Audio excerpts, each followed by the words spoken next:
Good evening, everyone. Thank you for being here and welcome to St. Timothy's.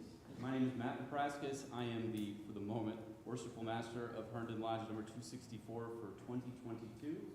We're pleased to welcome you to this dual event. Certainly this is the celebration and installation of our officer team for 2023, but it's also, as you know, the celebration of our 125th anniversary, which occurred exactly 125 years ago today. We're pleased to be led by an extremely distinguished set of installing officers, and we're thrilled to be able to share this big moment for our lodge with each and every one of you now, as well as a little bit later. This group of officers has done a tremendous job over the course of this year and planning for both this event specifically as well as the upcoming year, but also for serving this brethren over the course of the past year. We've been recovering from COVID, and we're really appreciative of seeing everyone. With that, we're going to go ahead and move forward. If you would all please rise for the saying of the Pledge of Allegiance. Repeat after me.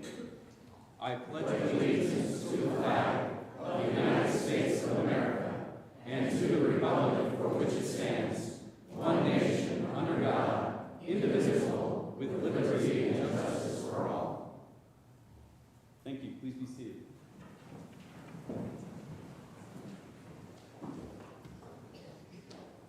I'm now pleased to introduce to you the installing team for this ceremony.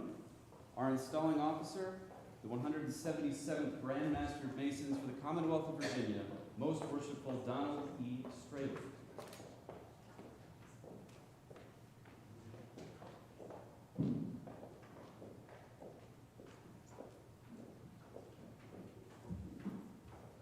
Our installing marshal, Right Worshipful Matthew T. Smosky.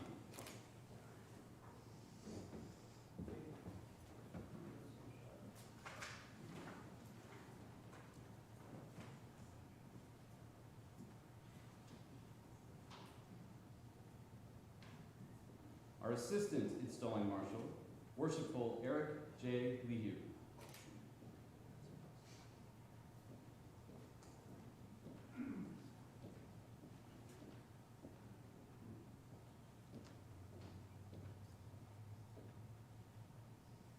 Our installing secretary, Right Worshipful Philip B. Brooks.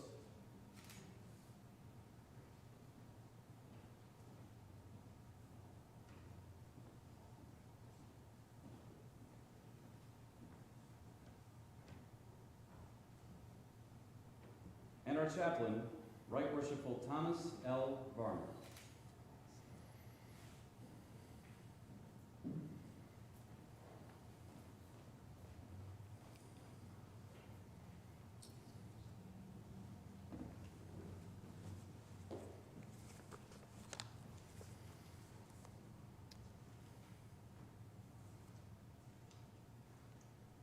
I will now offer the invocation. Let us pray. Almighty and eternal God, the fountain of all wisdom, we humbly beseech thee to bless all who are present on this very special occasion, and especially those officers who will shortly be entrusted with the authority to govern this lodge. Grant them the spirit of wisdom and understanding that they may discern truth and impartially govern this lodge. May they always labor abundantly in your name and for the welfare of this noble institution. All this we beg in honor of your holy name. Amen.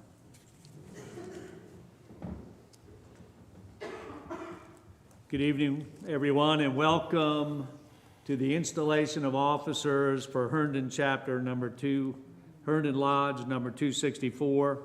I'm so pleased to see you this evening and hope that you will enjoy the installation that you are about to witness. Brother Installing Secretary, be pleased to call the names of the officers duly elected and appointed to serve this lodge for the ensuing year. As their names are called, let each take his position at the altar. Let the worshipful master elect and stand in front of his officers and immediately behind the altar. Brother Frederick Peter Behrens, Worshipful Master-elect.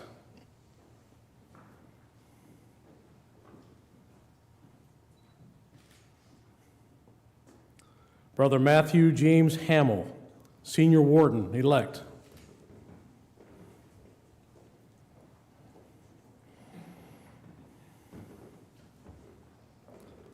Brother Michael James Campion, Junior Warden-elect.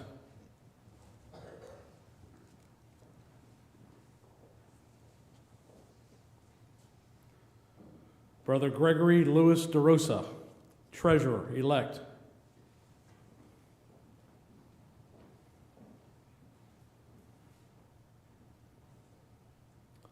Brother Bennett James Corrado Sr., Secretary-elect.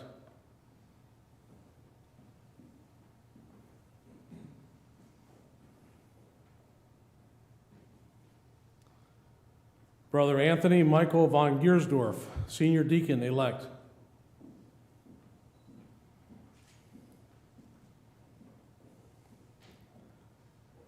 Brother Matthew John Ryder, Junior Deacon-elect.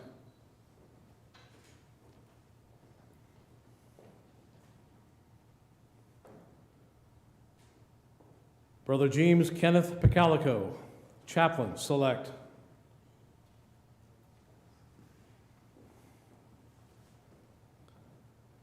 Brother Eddie Ralph Sneed, Senior Steward Select.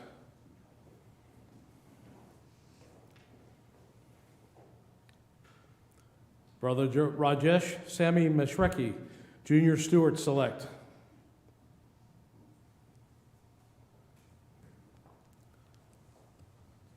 Brother David Allen Harrison, Marshal Select.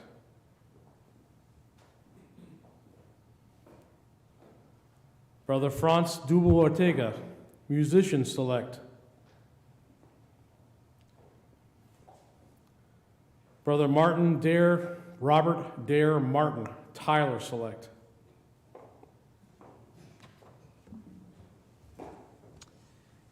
Each officer to be installed will place his right hand over his heart and repeat the obligation of the office which he bears. I promise upon my honor as a Master Mason. That I will, to the best of my ability. Conform to and abide by. The ancient landmarks, customs, and usages of Masonry.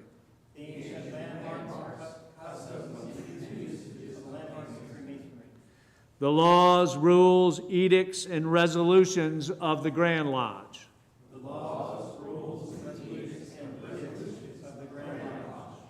Ancient, free, and accepted Masons of the Commonwealth of Virginia.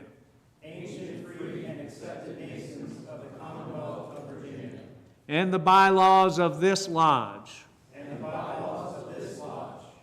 And that I will faithfully perform the duties of the office. To which I have been elected or appointed. For the ensuing Masonic year. And until my successor has been chosen and installed. So help me God. To keep this my solemn obligation. Masonry teaches that we should never begin any great and important undertaking without first invoking the blessing of deity. Would you please rise for a word of prayer?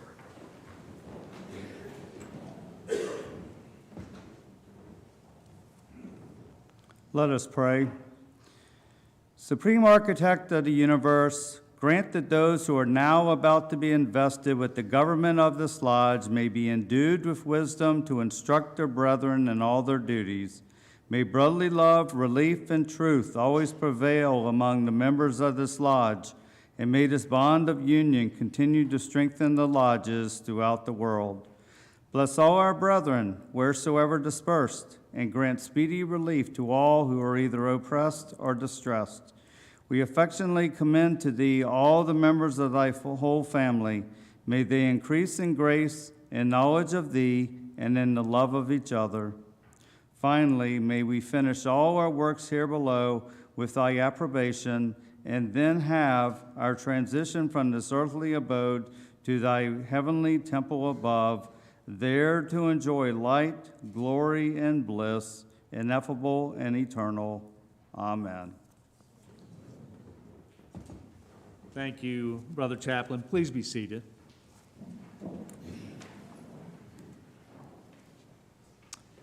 Brother Installing Marshal, you will present the Master-elect in the East.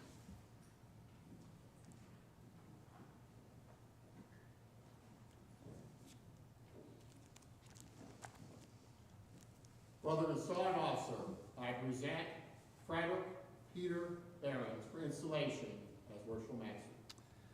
Brother Behrens, previous to your investiture, it is necessary that you should signify your assent to those ancient charges and regulations which point out the duty of the Master of the Lodge. You agree to be a good man and true, and strictly obey the moral law. You agree to be a peaceful citizen, and cheerfully conform to the laws of the country in which you reside. You promise not to be concerned in conspiracies or plots against the government, but patiently to submit to the decisions of the Supreme Legislature.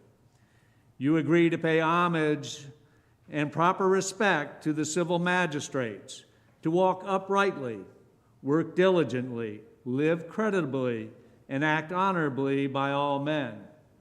You agree to hold in veneration the original rulers and patrons of the Order of Masonry and their regular successors, supreme and subordinate, according to their stations, and to submit to the awards of your brethren, when convenient, in every case consistent with the constitutions of the order. You agree to avoid private piques and quarrels, and to guard against intemperance and excess. You agree to be cautious in carriage and behavior, courteous to your brethren, and faithful to your lodge. You promise to respect genuine brethren, and to discountenance all impostors and all dissenters from the original plan of Masonry. You promise to promote the general good of society, to cultivate the social virtues, and to promulgate the knowledge of the art. You promise to pay homage to the Grand Master. That one's very important. You need to remember. And to his officers when duly installed, and strictly conform to every edict of the Grand Lodge or General Assembly of Masons that is not subversive to the principles and groundwork of Masonry. You admit that it is not within your power or the power of any man or body of men to make innovations in the body of Masonry. You promise a regular attendance on the committees and communications of Grand Lodge, on receiving proper notice, and to pay attention to all the duties of Masonry on convenient occasions. You admit that no new lodge shall be formed without the permission of the Grand Lodge, and that no countenance be given to any irregular lodge or any person clandestinely made therein, being contrary to the ancient charges of the order. You admit no person can be regularly made a Mason in or admitted a member of a regular lodge without previous notice and due inquiry into his character. You agree that no visitor shall be received in your lodge without due examination and producing proper vouchers of his having been initiated into a regular lodge. These are the regulations of free and accepted Masons. Do you submit to and promise to support them as masters have done in all ages before you? Answer, I do. I do. Got him. Brother Behrens, in consequence of your cheerful conformity to the charges and regulations of the order, you are now to be installed Master of the Lodge in full confidence of your care, skill, and capacity to govern the same. I now invest you with the badge of your office, the square.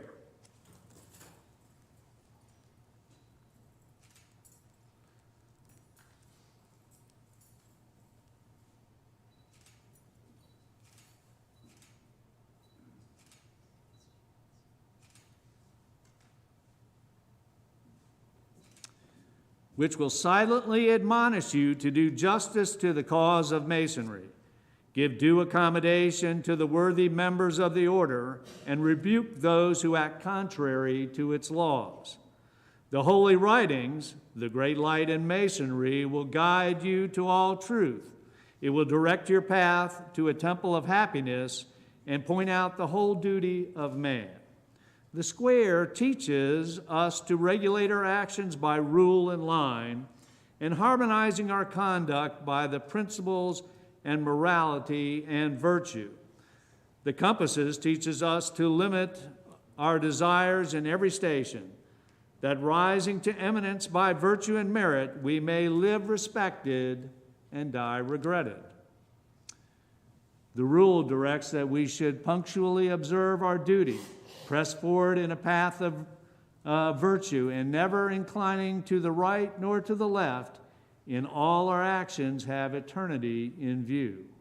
The line teaches the criterion of moral rectitude, to avoid dissimulation in conversation and action, and to direct your steps to the path which leads to a glorious immortality. The Book of Constitutions you are to search at all times. Cause it to be read in your lodge, that none may pretend ignorance of its excellent precepts it enjoins. I now present you the charter of your lodge, which you will carefully preserve. See that no improper use is made of it, and safely transmit it to your successor in office. You will also receive and charge the bylaws of your lodge, which you are to see carefully and punctually executed. And now I present you with the emblem of authority, the gavel. As a scepter in the hands of a king, so is the gavel in the hands of the master. Use it not arbitrarily, but prudently, and if occasion requires, firmly.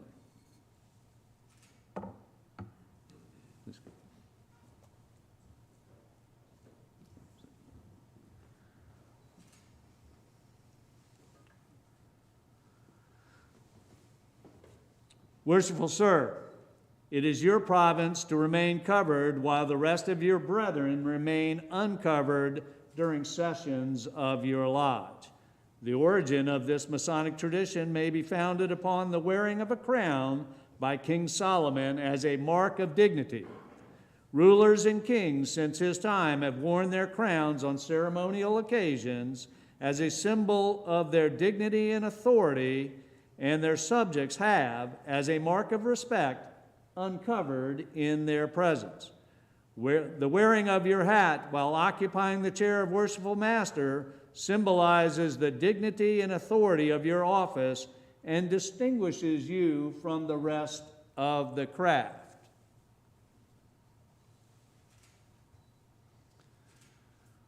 Worshipful master, behold your friends and brethren.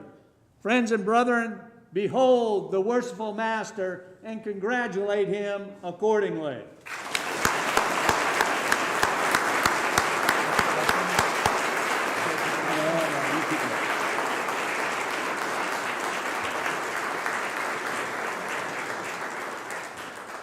Worshipful Sir, you have been chosen master of this lodge, and you cannot be insensible to the obligations which devolve on you as its head, nor your responsibility for the faithful discharge of the important duties annexed to your appointment.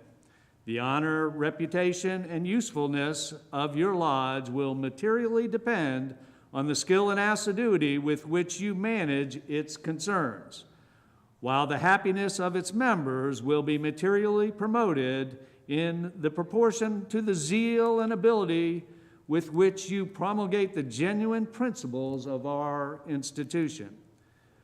For a pattern of imitation, consider the great luminary of nature, which rises in the east and regularly diffuses light and luster to all within a circle. In like manner, it is your province to spread and communicate light and instruction to the brethren of your lodge. Forcibly impress upon them the dignity and high importance of Masonry, and seriously admonish them never to disgrace it. Charge them to practice out of the lodge those duties which are inculcated in it, and by amiable, discreet, and virtuous conduct to convince mankind of the goodness of the institution, so that when anyone is said to be a member of it, the world may know that he is one to whom the burdened heart may pour out its sorrows, to whom the distress may prefer its suit, whose hand is guided by justice, and whose heart is expanded by benevolence. In short, by a diligent observance of the bylaws of your lodge, the constitutions of Masonry, and above all, the Holy Scriptures, which are given as a rule and guide of your faith, you will be enabled to acquit yourself with honor and reputation and lay up a crown of rejoicing, which shall continue till time shall be no more. Please have a seat, worshipful, and you may remove your hat at this time. Brother Installing Marshal, present the next officer for installation.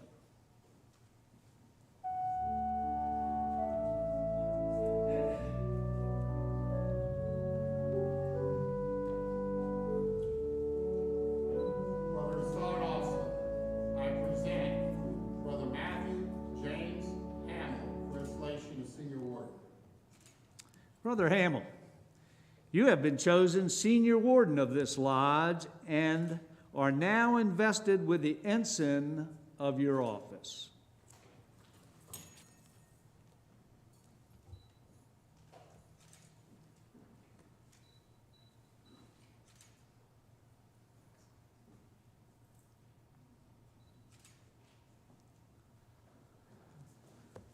The level demonstrates that we are descendant from the same stock, partake of the same nature, and share the same hope.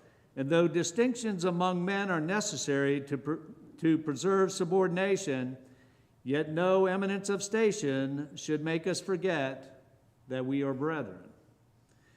For he who is placed on the lowest spoke of fortune's wheel may be entitled to our regard, because a time will come, and the wisest knows not how soon, when all distinctions but those of merit and goodness shall cease, and death, the grand leveler of human greatness, reduces us to the same state. Your regular and punctual attendance at the stated meetings of this lodge is essentially necessary. In the absence of the master, you are to govern this lodge. In his presence, you are to assist him in the government of it. I firmly rely on your knowledge of Masonry and the attachment to the lodge for the faithful discharge of the duties of this important trust. Look well to the west.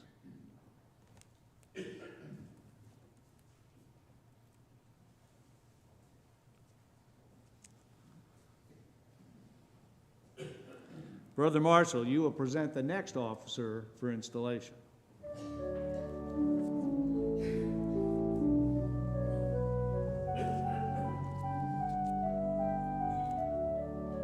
Brother Installing Officer, I present Brother Michael James Campion for installation as Junior Warden. Brother Campion, you are chosen junior warden of this lodge and are now invested with the badge of your office.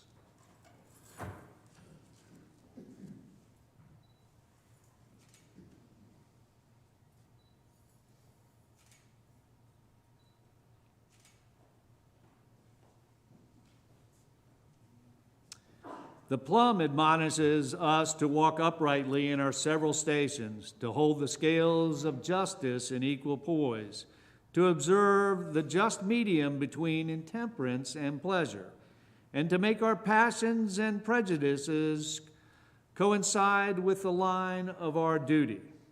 To you is committed the superintendence of the craft during the hours of refreshment. It is therefore indispensably necessary that you should not only be temperate and discreet in your indulgence of your own inclinations, but carefully observe that none of the craft be suffered to convert the means of refreshment to intemperance or excess. Your regular and punctual attendance is particularly requested, and I have no doubt that you will faithfully execute the duties which you owe to your present appointment. Look well to the south.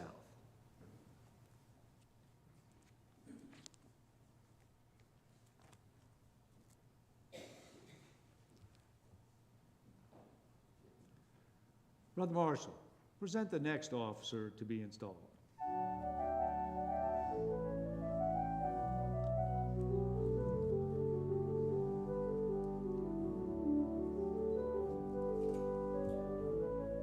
Brother Installed Officer, I present Brother Gregory Louis DeRosa for installation as treasurer.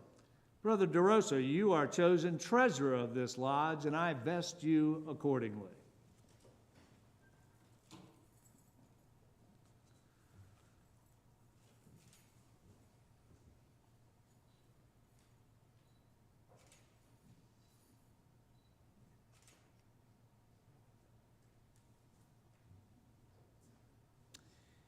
It is your duty to receive all monies from the hands of the secretary, keep a fair and just account of the same, and pay them out as may be ordered by the worshipful master or by vote of the lodge. I trust your regard for the interest of the fraternity will prompt you to the faithful discharge of the duties of your office.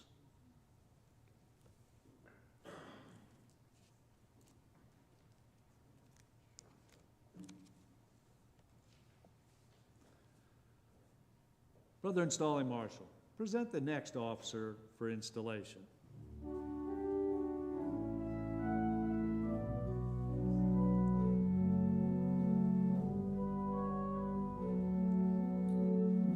Brother Installed Officer, I present Brother Bennett James Corrado for installation as secretary. Brother Corrado, you are chosen secretary of this lodge and are now invested accordingly.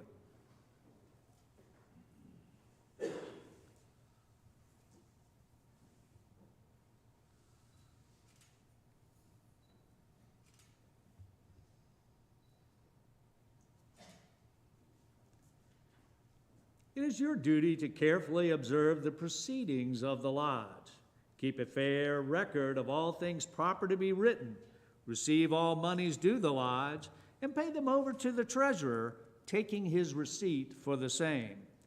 Your good inclination to masonry and this lodge, I hope, will induce you to discharge your office with fidelity. And by doing so, you will merit and receive the esteem and applause of your brethren.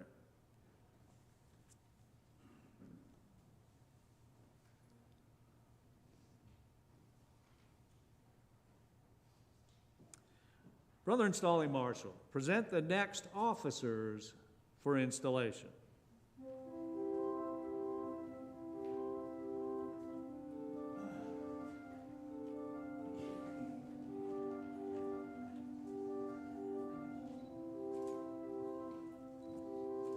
Brother Installed Officer, I present Brother Anthony Michael von Gersdorf for installation as senior deacon, and Brother Matthew John Ryder for installation as junior deacon. Brother von Gersdorf and Brother Ryder, you are chosen deacons of this lodge, and I now invest you with the badges of your office.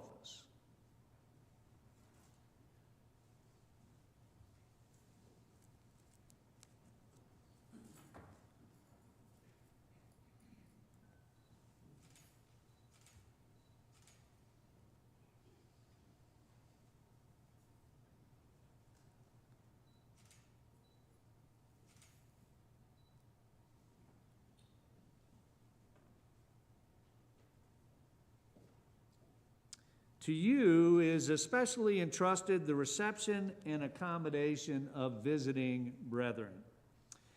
It is also your province to attend on the master and wardens and to act as their proxy in all their activities of the lodge, particularly such as they relate to the reception and the conducting of candidates into the different degrees of Masonry and in the immediate and responsible practice of our rites. Not doubting your vigilance and attention, I trust your faithful discharge of your duties of your office will entitle you to the esteem of your brethren.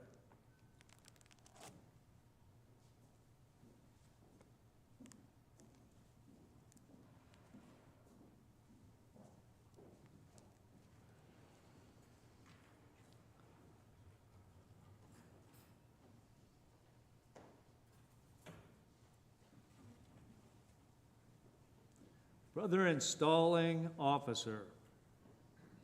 Present the next officer for installation.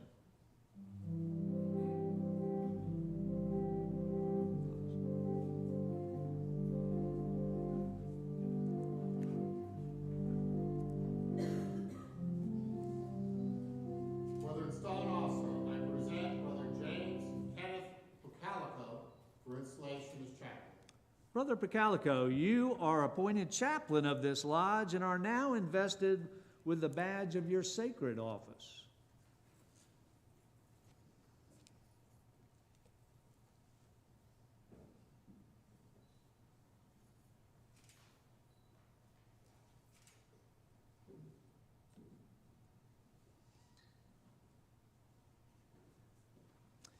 The principles and precepts of Freemasonry are in strict accordance with the teachings of the great light in Masonry. These enlighten life and illumine love, and though Masonry is not a religion, it is essentially religious. In all of her laws and teachings, he stands for whatever is good, a cloud by day and a pillar of fire by night, pointing to the glorious way to a glorious immortality. In your hands, may this badge prove to be a gospel of love, leading men to light and life everlasting by drawing them closer to the great architect of the universe.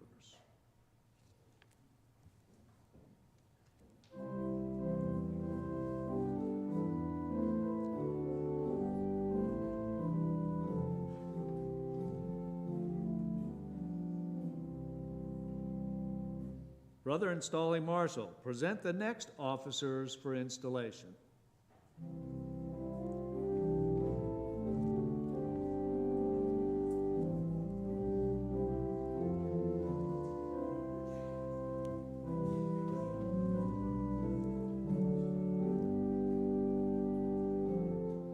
Brother installing officer, I present Brother Eddie Ralph Sneed for installation as senior steward, and Brother Ragesh Sammy Mashrecki for installation as junior steward. Brother Sneed and Brother Masrecki, you are appointed stewards of this lodge, and I now present you with the badge of your office.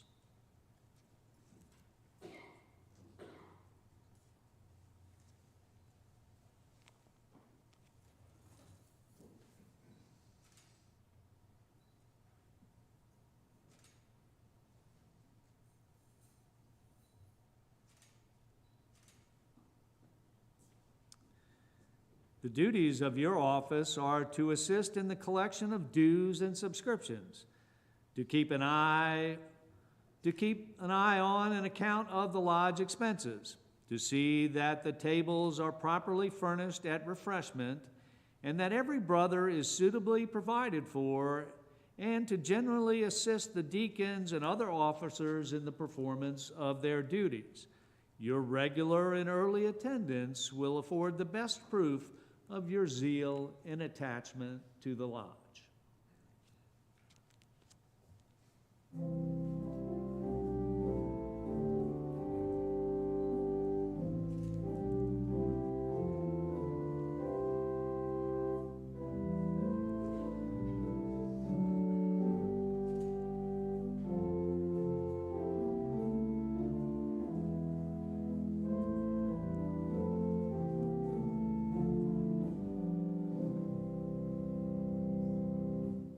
Brother Installing Marshal, present the next officer for installation. For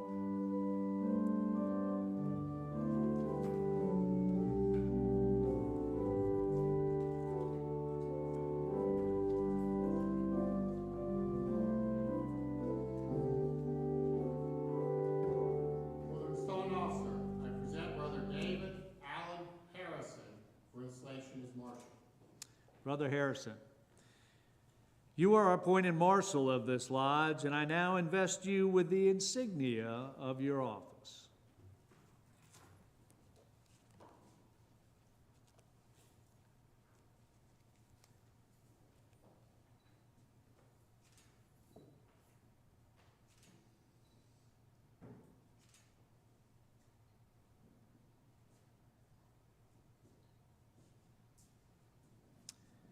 The office you hold is an important one, as it is your duty to conduct all public processions of the lodge.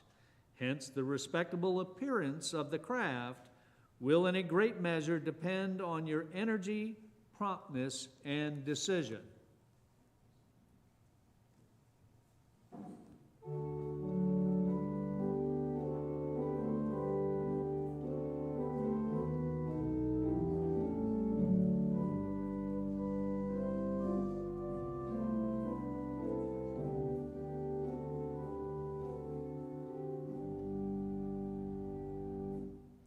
Brother Installing Marshal, present the next officer for installation. For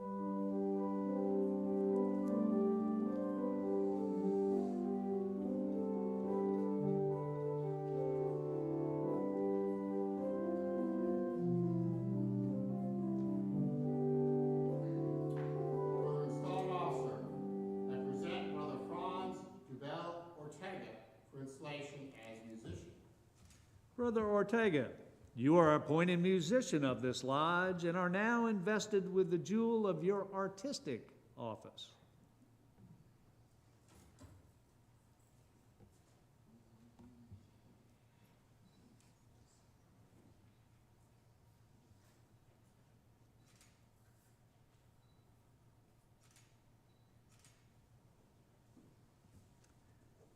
The gift of music which you bring to our meetings is truly a work of art. From the patriotic songs which complement our opening ceremonies to the inspiring marches rendered when new members are brought into the order, richly enhance the meaning of the words spoken on those occasions. As harmony is the strength and support of all institutions, so may the harmonies which you render as musician strengthen and support the work of this lodge. Brother Installing Marshal, you would conduct our musician to the instrument of his office.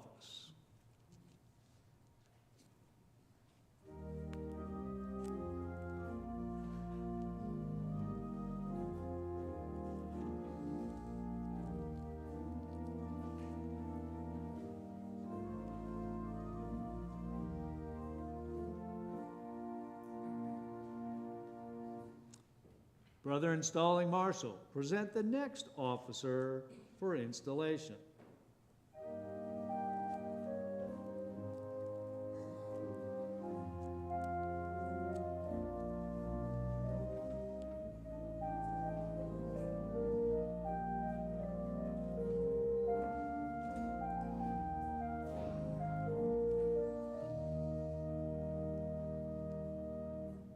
For the installing officer, I present Brother Robert Dare Martin for installation as Tyler. Brother Martin, you are appointed Tyler of this lodge, and I now invest you with the badge and implement of your office.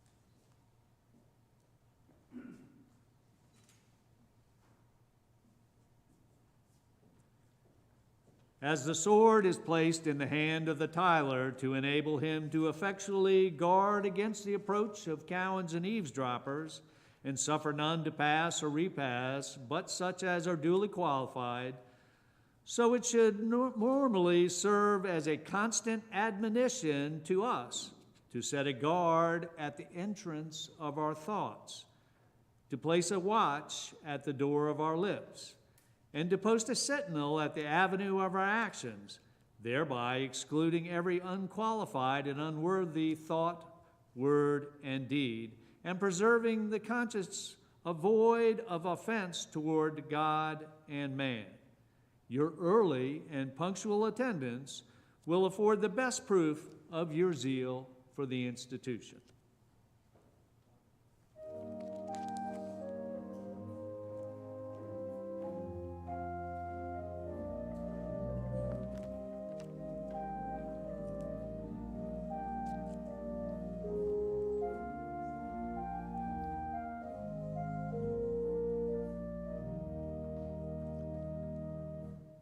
Brethren, such is the nature of our Constitution, that some must of necessity rule and teach, so others must of course learn to submit and obey. Humility in both is an essential duty. The officers who are appointed to govern your lodge and whom you have selected for that purpose are sufficiently conversant with the rules of propriety and the laws of the institution to avoid exceeding the powers with they are entrusted, and you, as Masons, are too generous a disposition to envy their preferment. I therefore trust that you will have but one aim, to please each other, and to unite in the grand design of being happy and communicating happiness. Finally, my brethren, as this association has been formed and perfected in so much unanimity and concord, in which we greatly rejoice, so may it long continue. May you long enjoy every satisfaction and delight which disinterested friendship can afford. May kindness and brotherly affection distinguish your conduct as men and as Masons. Within your peaceful walls, may your children's children celebrate with joy and gratitude the transactions of this auspicious solemnity, and may the tenets of our profession be transmitted through your lodge, pure and unimpaired, from generation to generation. Brother Installing Marshal, you will make the proclamation. In the name of the most worshipful Grand Lodge, ancient, free, and accepted Masons of the Commonwealth of Virginia, I hereby proclaim the officers of Herndon Lodge number 264 duly installed and the lodge properly constituted for the ensuing year. This proclamation I make to the south. This proclamation I make to the west. This proclamation I make to the east.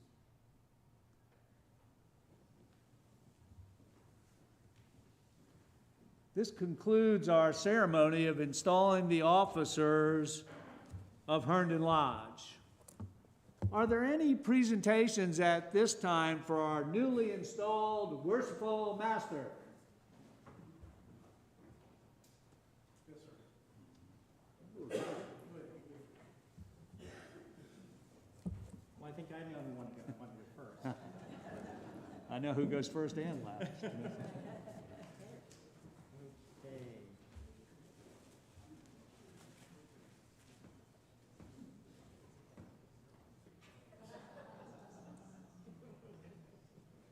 This is a ring just like my dad's, and unfortunately, in several moves before he passed, we lost it. Oh, no. And so, thank you, sweetie. Oh. Now, before you go.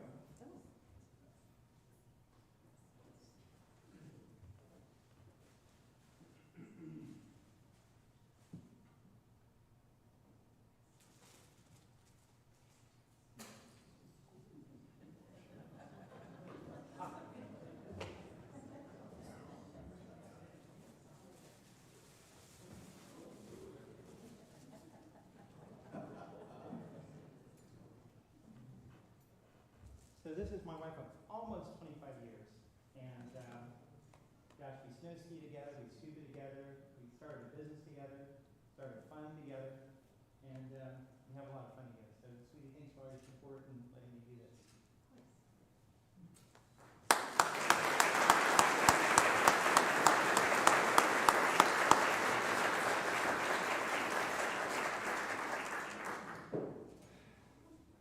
Worshipful Fred, Right worshipful Bill.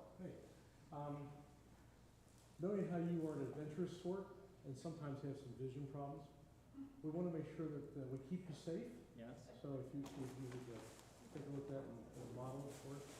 Why did I let you come up here?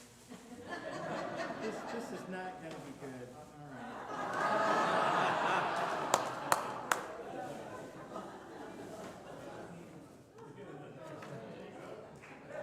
When you get those green keys,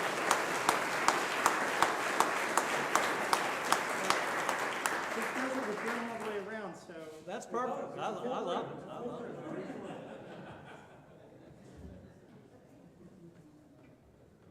Are there any other presentations? Here we go.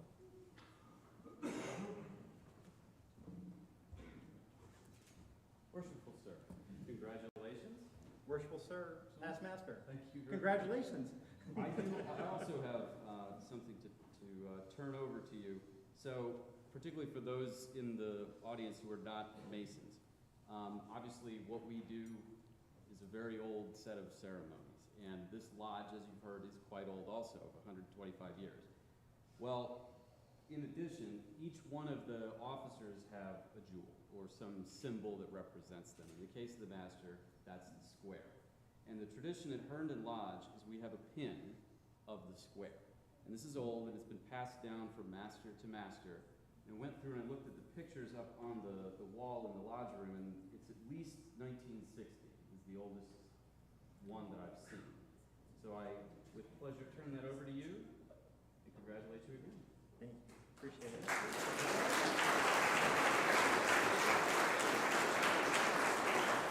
Oh, there we go. Master. Almost worshipful master.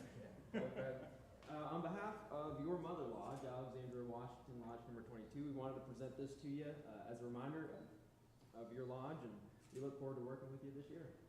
For those who don't know, this is David Bella, and we're in the season where all the lodges in Virginia are installing, so I can't call him worshipful master until the 27th of December, but I look forward to being at your installation and to congratulating you at that time. Thank you very much. Yes, thank you so much. All right.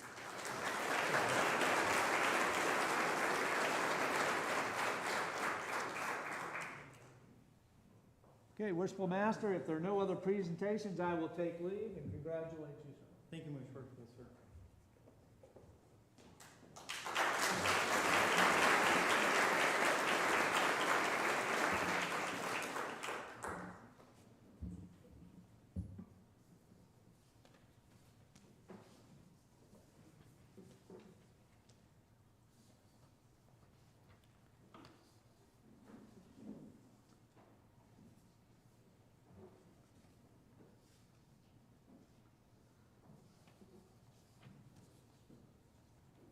I know I've got my notes here somewhere.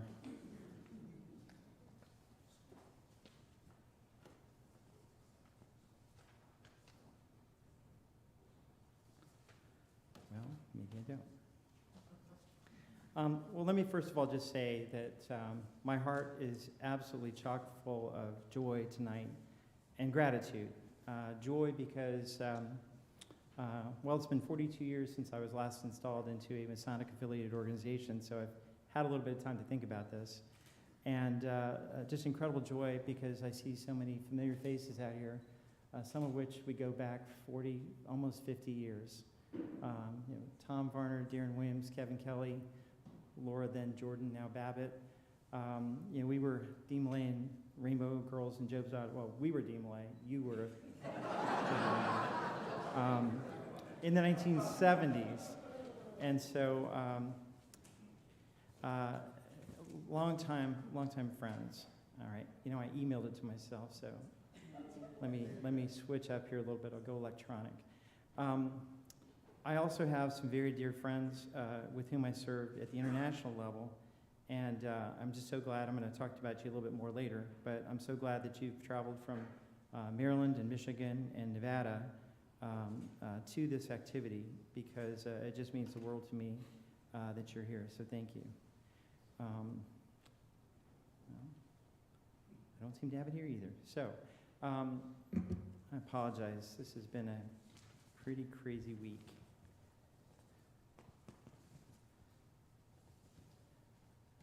I tell you what, let's do this. So that I can get myself organized, let me skip ahead a little bit to the next presentation, and then I'll come back to this shortly.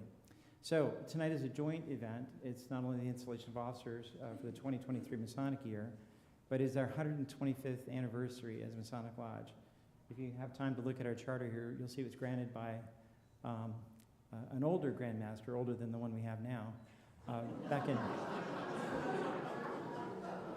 back on December 9th, 1897. 1897, right, so 125 years. I want to thank some people about this. So our lodge has gone through a little bit of shifting this last decade. We had some change up in our officer line, and Right Worshipful Brooks, Right Worshipful Corrado, and Worshipful Brother Snowden each had to go back and do a second term of office to kind of bridge that gap. So Eric Lehue, Matt Verpraskas, and myself are the first people to serve in all 5 stations and then become master. And while we had great plans, we started talking about it years ago, unfortunately we had this little thing called a pandemic hit, and so both Eric and Matt had to make some big alterations to their plans. And yet, they were able to make those adjustments. We've raised almost 20 Master Masons in the last 3 years despite the pandemic, and we've picked up our activities this year, but this will be the first full year that we're back to regular Masonic order and doing all the things that we like to do. So for all of you, Phil, Matt, Eric, Bennett, and I don't know if Howie's here, thank you for the extraordinary service you've done to our lodge to keep the trains on the track, keep things going, and I'm just so glad that we're going to be working together going forward. Now, Right Worshipful Brother Michael Pobat is sadly going to be relocating in just a matter of days, I think, down to Tampa, Florida. But he agreed to stay this long. He is not only a past master and a past district deputy grand master, he served as grand pursuivant, and he is an adjunct professor at George Washington University. He's also an excellent storyteller. He has a terrible sense of humor, so please don't indulge his really bad jokes. But Brother Pobat, if you could come down and give us 125 years of history in 18.5 minutes, we look forward to it. Brother Pobat. Thank you, sir.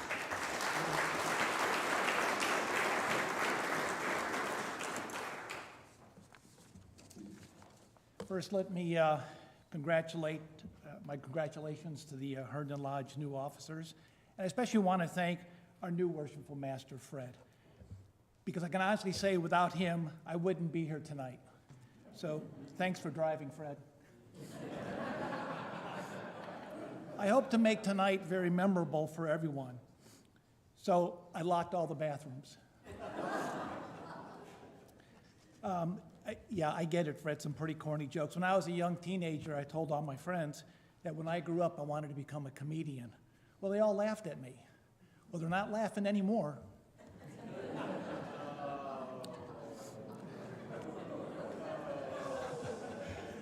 Okay, I said I wouldn't do this, Fred, but it always cracks me up. So pardon me, ladies and gentlemen, while I make a spectacle of myself.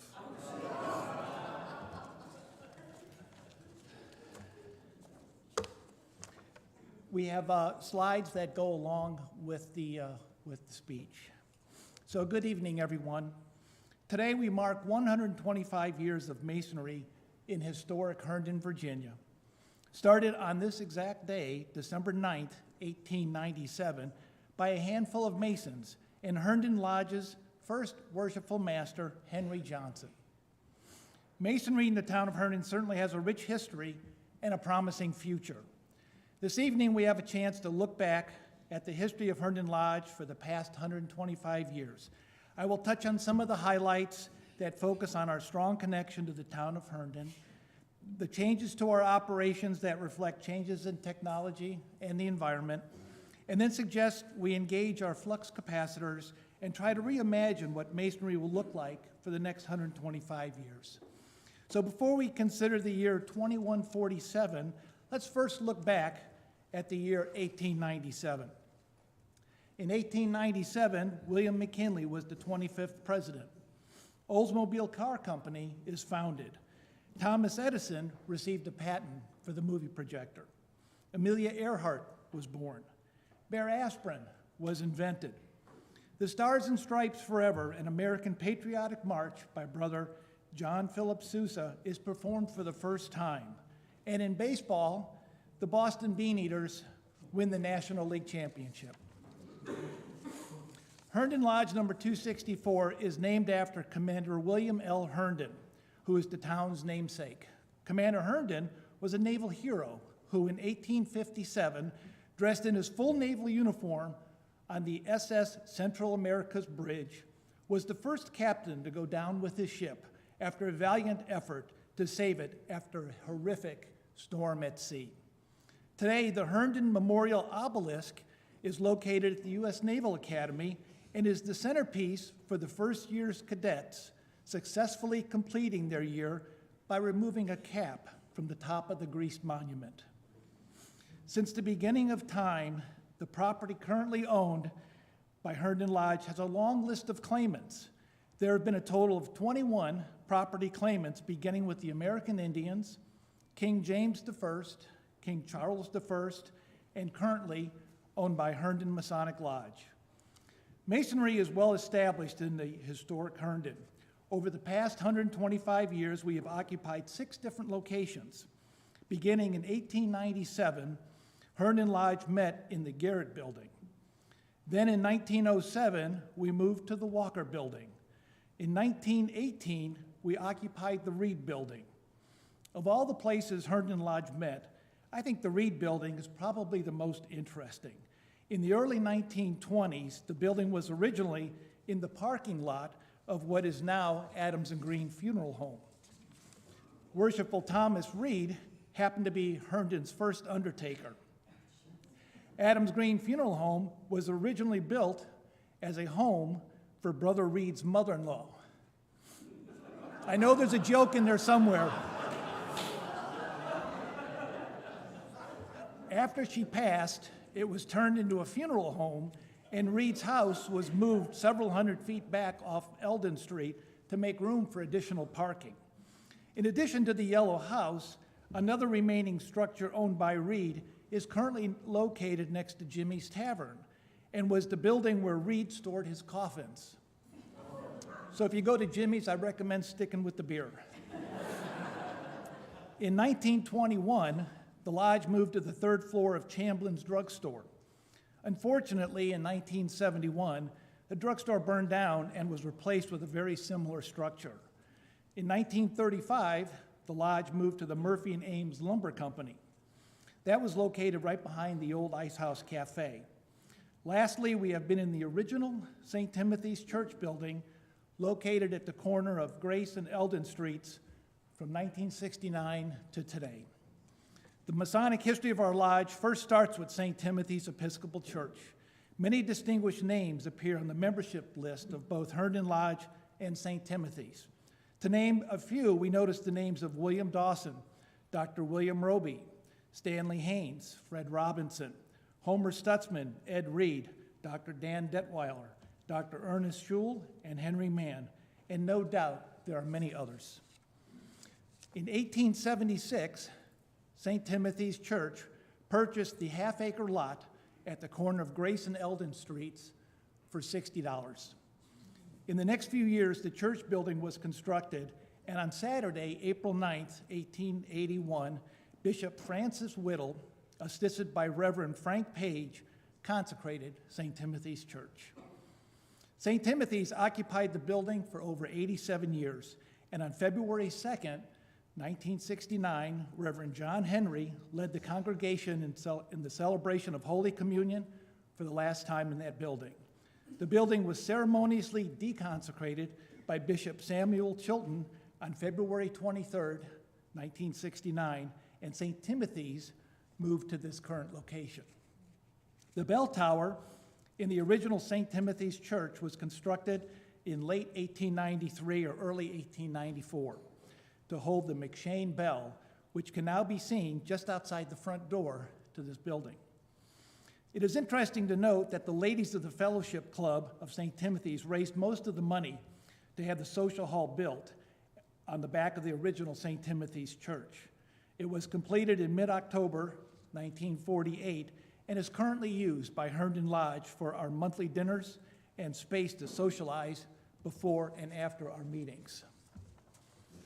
Brother Joseph Murray, an active member of St. Timothy's, was at that time the treasurer of Herndon Lodge and chief of police in Herndon. He and Right Worshipful Al Schaefer played an important role in acquiring the building for Herndon Lodge. By deed, dated March 24th, 1969, the trustees of Herndon Lodge, brothers Fred Robinson, Harry Middleton, and Edgar Gillette, purchased the property from the trustees of St. Timothy's, and after some renovations, Herndon Lodge met in that building for the first time on August 4th, 1969. Historical significance of the building was officially recognized in 1997 with a historic structure in conjunction with the celebration of the 100th anniversary of Herndon Masonic Lodge. The historic building plaque number 21 was placed on the original front doors of the building on June 7th, and today it can be seen from Eldon Street. As a Masonic organization, Herndon Lodge has had a rich and interesting history. The following information provides just a few highlights from the past 125 years of bringing Masonic light to our community. It all started in 1896. The lodge was initially granted a dispensation as Freedom Lodge number 264, but when the charter was granted on December 9th, 1897, the name was changed to Herndon Lodge number 264.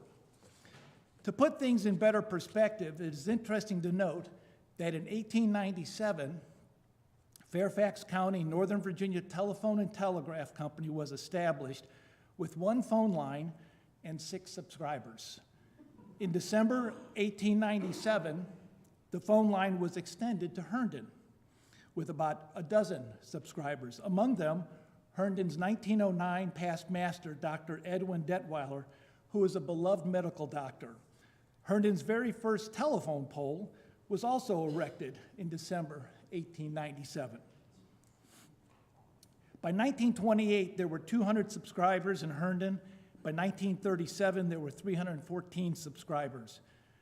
Interesting to note that in the early telephone days, some Herndon businesses had phone numbers that were 1 digit. On March 27th, 1917, the Walker Building caught fire and was ablaze in what was known as Herndon's Big Fire.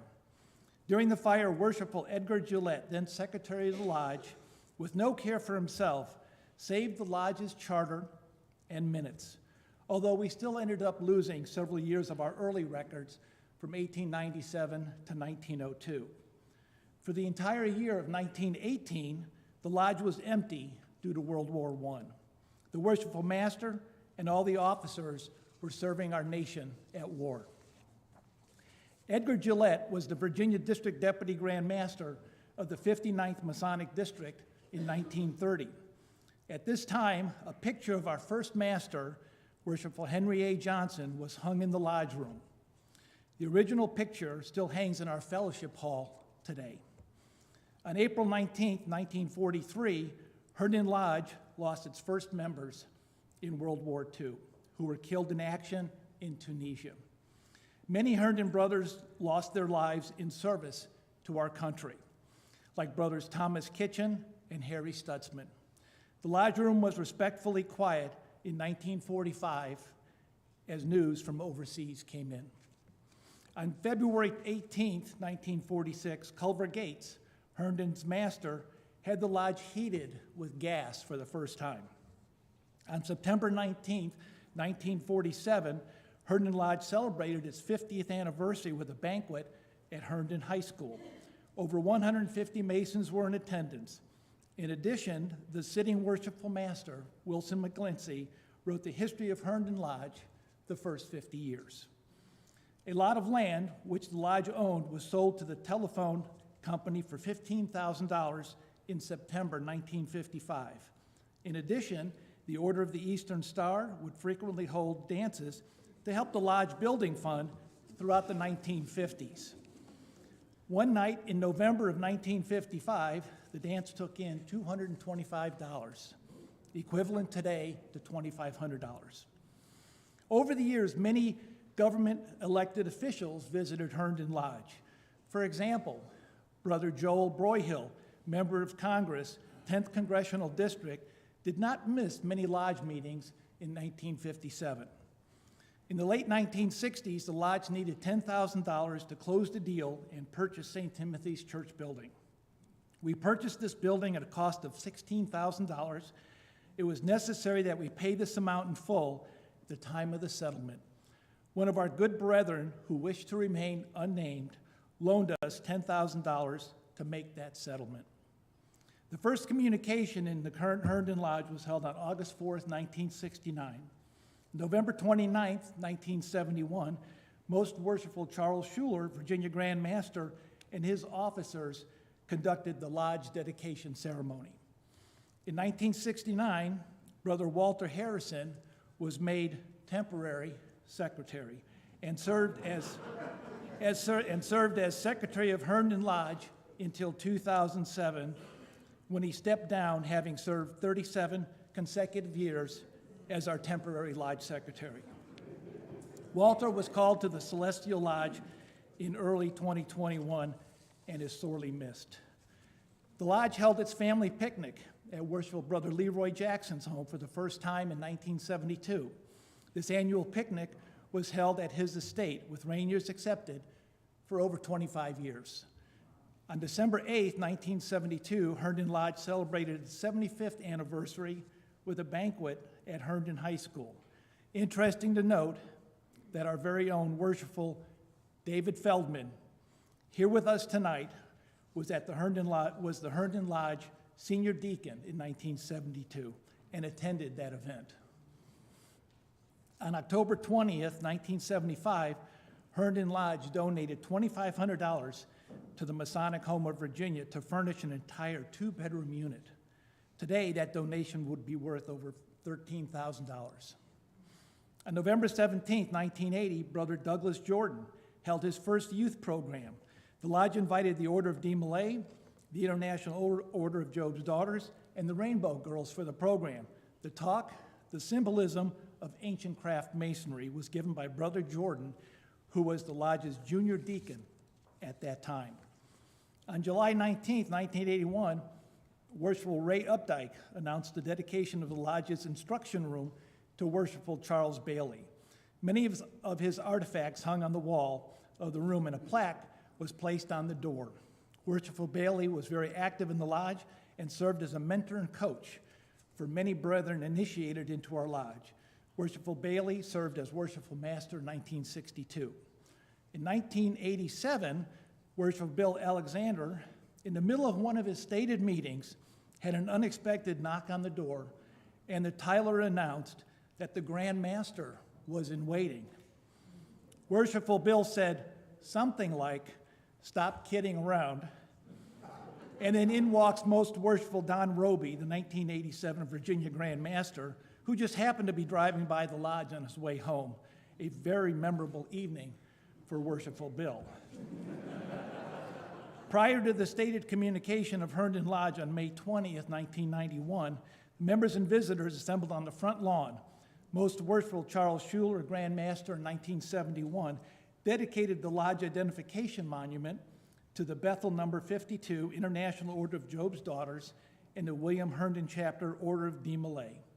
Most Worshipful Brother Schuler presented a plaque to Worshipful Robert Shiflett in recognition of his masterful masonry labor in constructing this monument. In the summer of 1993, a time capsule was placed inside the monument and remains there to this day. In the spring of 1991, Worshipful Larry Carter installed our first air conditioner. What a difference that made to our summer meetings. In 1993, Herndon's gravel parking lot was paved for the first time by then Worshipful Master Norm Hoff. Again, what a difference that made. In 1997, as master of Herndon Lodge, Worshipful Paul Newhall held the ceremony commemorating the 100th anniversary of Herndon Lodge. A special lapel pin was created for this occasion. On February 16, 2003, a severe snowstorm swept across Northern Virginia. The stated meeting was to be held on the 17th, while the storm was still dropping more than 24 inches of snow. Rather than requesting a dispensation to cancel the meeting, 3 hardy Masons, Worshipful Barry Bartley, Worshipful Master, Brother Jay Patterson, Junior Warden, and Brother Don Gauger, Junior Steward, persisted in their efforts and opened a Master Mason's Lodge at 7:30. The lodge was closed at 7:45, one of the shortest stated meetings in lodge history. In 2007, under the leadership of Worshipful Jim Morgan, the lodge began sponsoring the Reston Herndon Little League Challenger program designed for children with disabilities. In 2011, under the leadership of Right Worshipful Phil Brooks, Herndon Lodge received the Mark Twain Award from the Masonic Service Association. Only 2 lodges in the jurisdiction of Virginia received this prestigious award. In 2022, the first major project undertaken by Herndon's Shape Foundation is expanding and updating the lodge's kitchen. New cabinets have been installed, walls were moved and painted, and storage reorganized. The work is pretty much done, and the kitchen is fantastic. A special thanks to brothers David Harrison, Paul Turner, Franz Ortega, Enrique Garay, Roger Misrecki, and Khalil Gonsalves for their aid and assistance to this really wonderful project. There is no doubt that we are now standing on the shoulders of the many hardworking Masons that labored in the craft for the past 125 years. As we look through the window of Freemasonry, I'm wondering what our 250th anniversary will be like in the year 2147. Will we all be holograms and meet in a lodge metaverse? I'm not sure what the future holds for Herndon Lodge, but I do know that if the past 125 years is any indication of our dedication to this craft, we have a very bright future. Thank you, ladies and gentlemen, for the privilege of your time. For the past 125 years, Masons have been coming together in friendship, conducting Masonic business in harmony, and now we finish this presentation in peace. Fiat Lux, let there be light.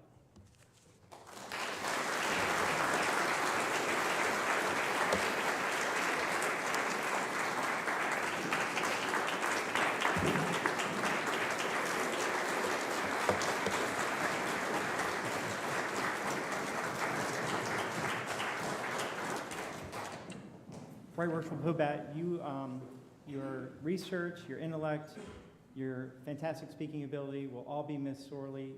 Work on the sense of humor. Come back when you're ready. I'm happy that there are direct flights every day between Tampa and Dulles, so we hope that you will come back and see us regularly. As our gift, I have a book here somewhere, not this one, but Mark Tabbert is an author who just wrote a book on George Washington. And I have an autographed copy for you, which I will find sometime tonight. Mark is actually also, we're going to have 2 programs at our January meeting. We're going to have Most Worshipful Alan Atkins, former Grand Master, past Grand Master, Grand Secretary for a mere 24 years.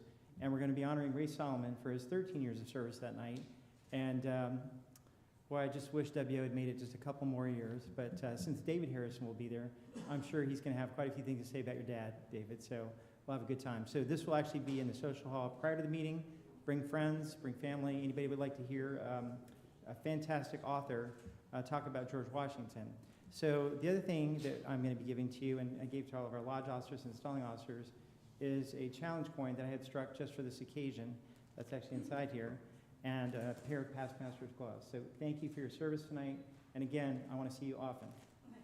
Thank you.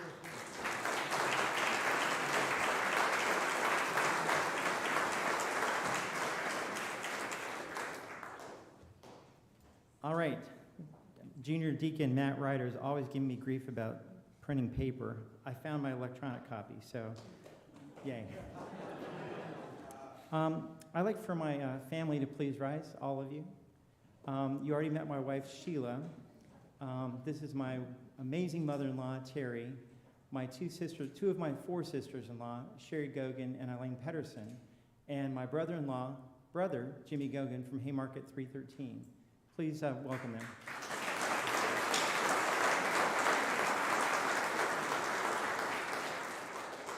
I'd like to ask our senior warden to rise with his family. Normally I'd have you introduce them yourselves, but since this is being streamed and recorded, I'll announce them for you. So this is Brother Matt Hamill, who is our new senior warden. Wait, not yet. His wife, Catherine, so glad you're here tonight, and in between, Clark. Please greet them.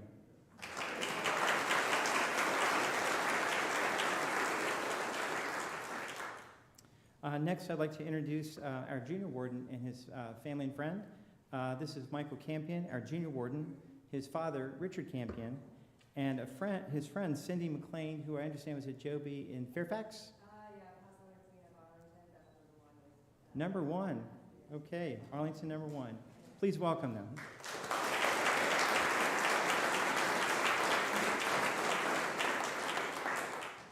So I'm going to need a little help for the next thing I need to do.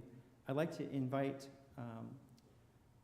past master Matt Vapraskis, his wife Sarah, daughter Leah, and Zach. Can you all come up and help me out with this next thing?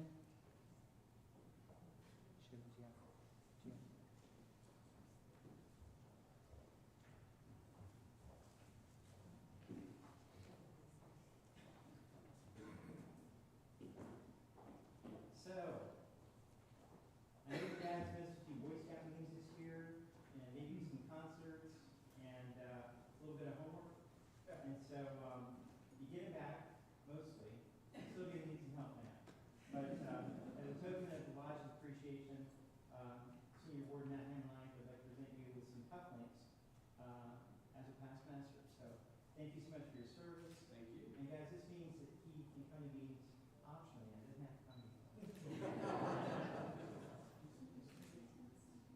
Absolutely.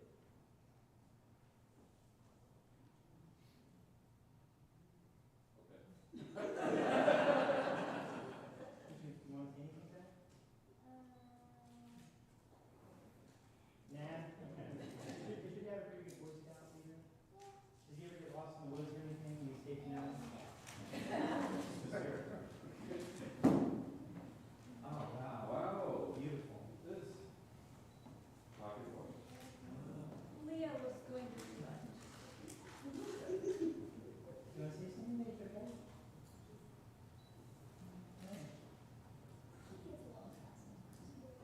Well, that's why she's got a big brother to help her out.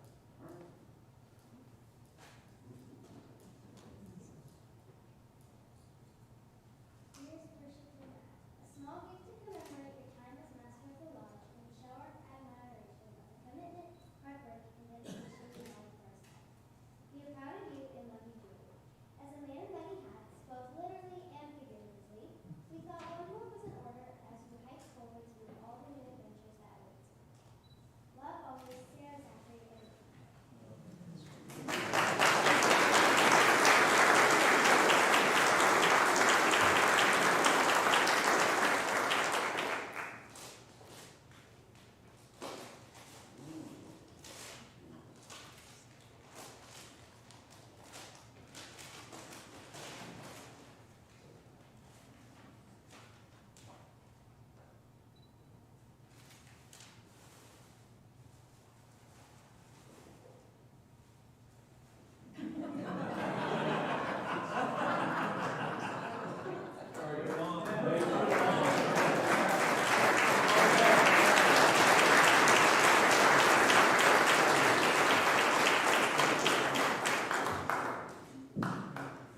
All right, you can take home now.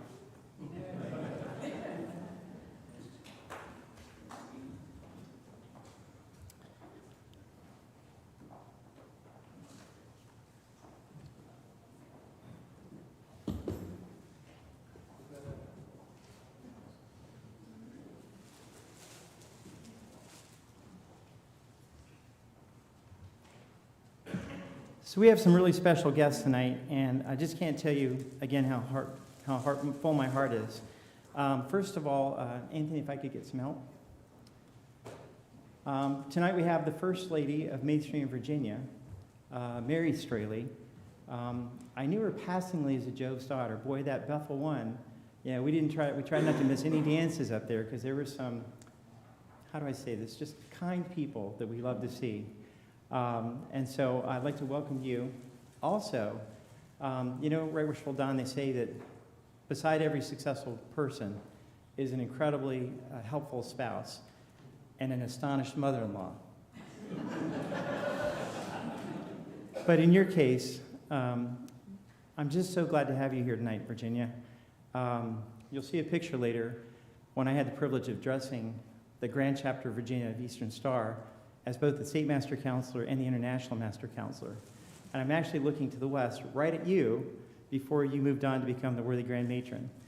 My mom just thought the world of you. My mom and dad served you at Wymondassus Chapter as worthy matron and worthy patron. And even though it's such a long time ago, it's pretty expensive to be the International Master Counselor. There's some money that's provided by the International, but it's often expected that the jurisdiction will help out as well.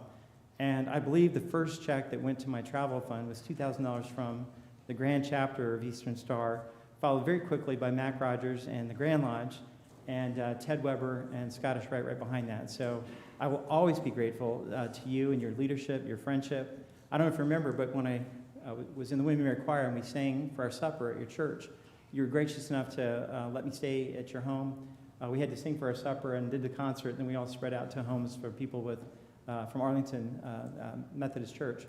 And you also gave me a book from your husband, and I have treasured that. I meant to bring it tonight, and I left it in my library, but again, your friendship has been so important to me. So if you would take this to the First Lady of Masonry in Virginia, and just a phenomenal, extraordinary woman, Virginia Dodge.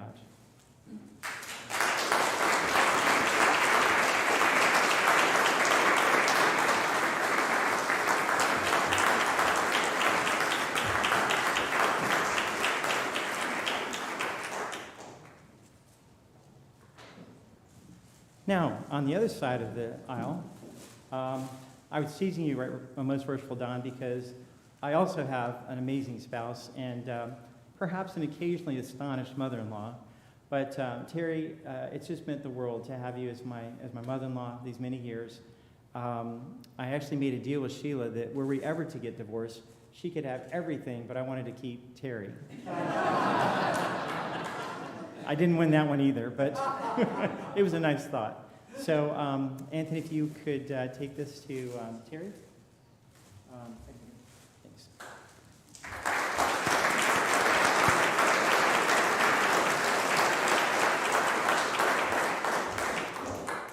There are three, again, very special people that traveled a long way.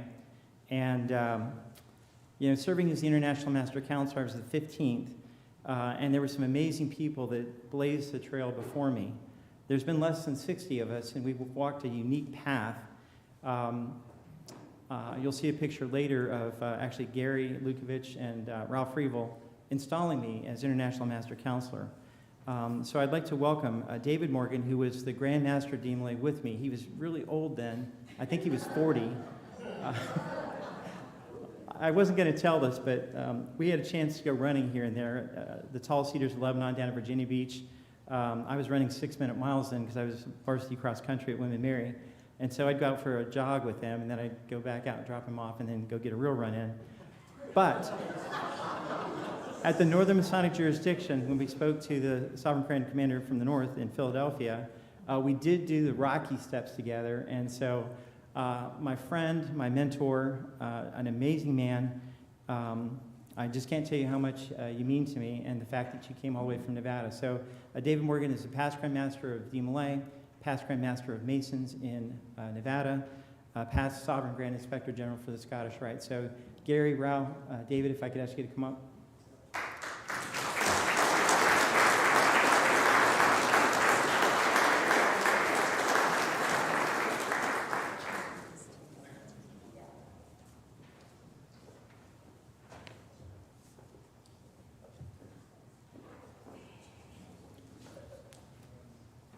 So it's kind of funny, Brother Brooks has kept a lunch or a breakfast going on for like a decade, and we've been doing it longer than that.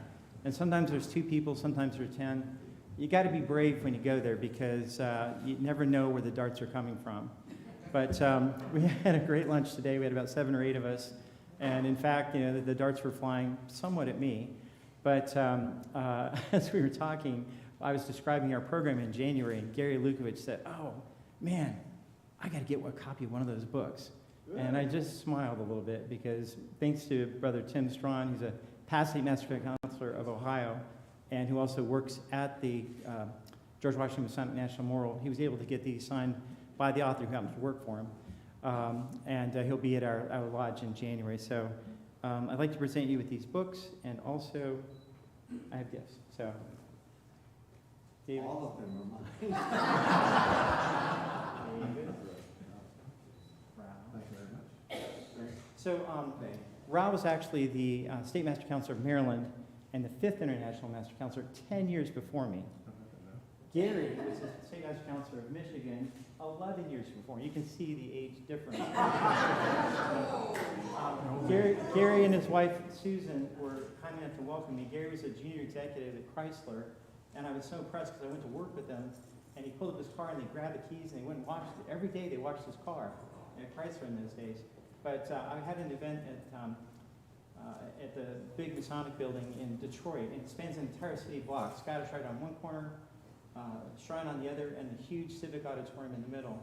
But it was just really impressive to be there with you. Rob, of course, loved our Maryland-Virginia rivalry, still exists today. And again, David, thanks so much for everything. So wait, I got one more thing. Also, while he's looking for that, I'm going to read you a text from my daughter, because as he was being installed, I sent a picture back to the family text. And you remember Chelsea, of course. who was, I think, 4 when I was Grand Master. She said when she saw the picture of you being installed by the Grand Master of Masons, Chelsea said, my caption was Fred Barron's being installed as Master of Herndon Lodge by the Grand Master of Virginia. Chelsea said, that's not what he used to look like.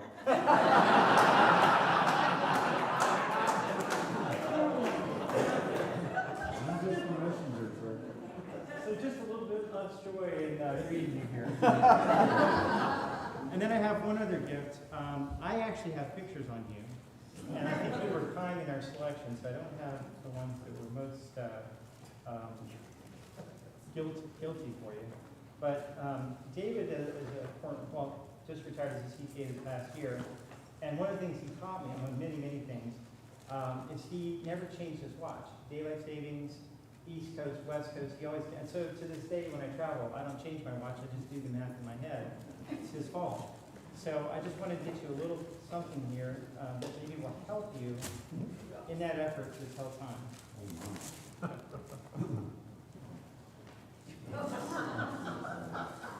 is probably a Mickey Mouse watch, isn't it? So close. That would be the big hand on the... Oh, nice. Oh, I can never thank you enough. it is a Masonic emblem on a pocket watch, along with a chain and a Masonic emblem. Nice. I can never thank you enough.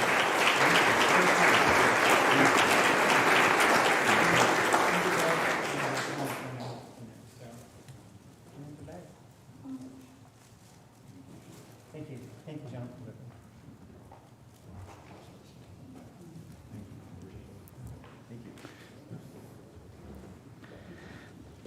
So we're blessed tonight to have some State Master Counselors from Virginia, and I'd ask each of you to rise.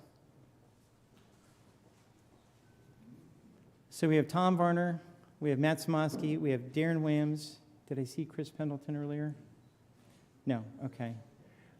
Gentlemen, again, we traveled the same paths. I think we generally drove about 40 or 50,000 miles a year as Deputy State Master Counselor and State Master Counselor. You helped shape my life. Kevin, I want you to stand up too. Kevin was our treasurer for the Virginia D. Millay Foundation when we received our largest grant ever, several $1 million. past master of Ashburn Sterling 3 times, and just a wonderful, wonderful friend. Kevin and Darren and I all have our birthdays within about 2-3 weeks of each other, and when we celebrated our 30th birthday, we had a band and about 150 people.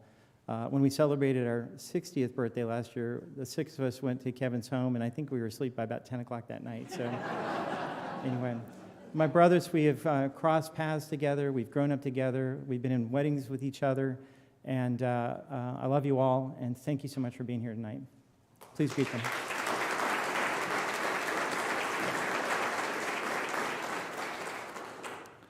So now could I have all the past masters of Herndon Masonic Lodge 264 please stand?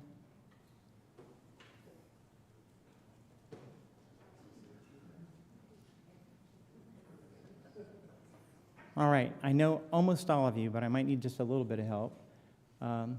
We have Philip Brooks, Eric LeHue, Matt Verpraskis, Norm Hoff, Barry Bartley, Jerry Jenkins, Bill Renegal, the incomparable David Feldman, the young David Feldman from 1972, I think our senior past master, Bennett Corrado, you guys have heard about Mike Pobet already, and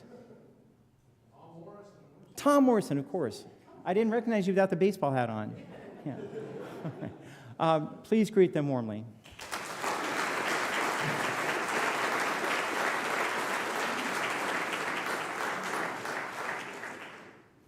And then members of Herndon that haven't been introduced before, if you just rise, including my officers.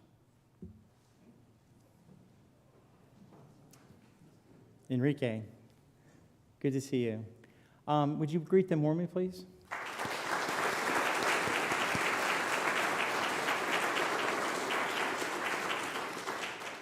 So I know we have Phil Brooks and Timmy Schrum from District 2 that will serve as master. We'll be together in District 2 this year. Is it just the 3 of us, Timmy?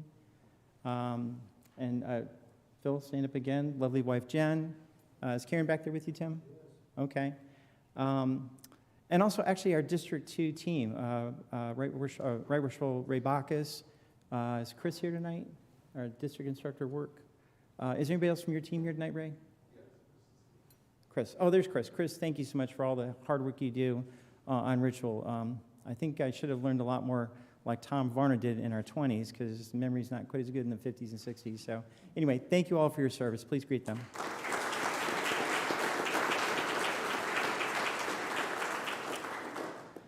So, Laura, I didn't put it in the slideshow, but I'd like to have you all greet Laura Jordan Babbitt, who is the worthy Grand Matron in Virginia this year.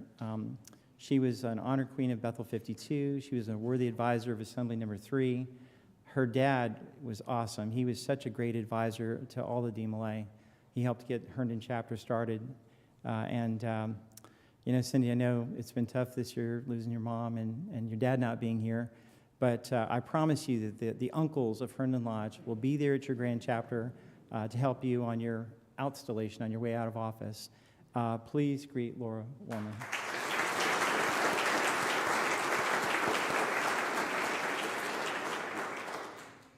And while I'm at it, Cindy Jordan and Gary Babbitt are my worthy matron and worthy patron of my Eastern Star chapter. If you'd rise, please greet them warmly.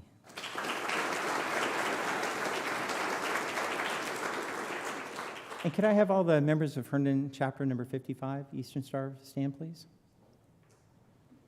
All right, I'm not going to try to name everybody. But I'm so glad that you're here tonight. Thank you so much for serving our Lord so faithfully with providing us with most of our dinners. Thank you for welcoming me and now my wife Sheila into the chapter. It's an absolute joy. I hope more of my guys here that are married maybe think about this. But in any case, thank you so much for being here. Please greet them warmly.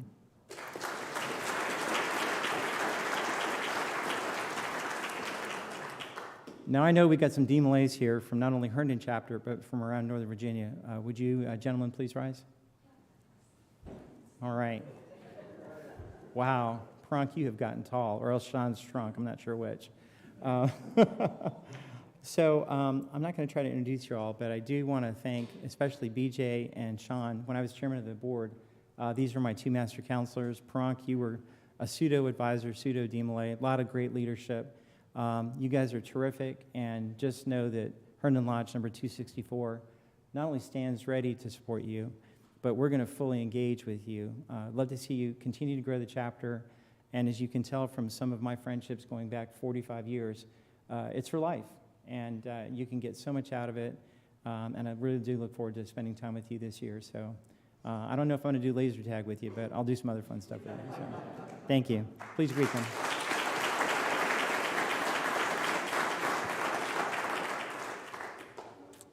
Now we have, I'm not going to introduce Robin just yet, but can I have the Job's daughters of Herndon please stand? Or actually, all our Job's daughters.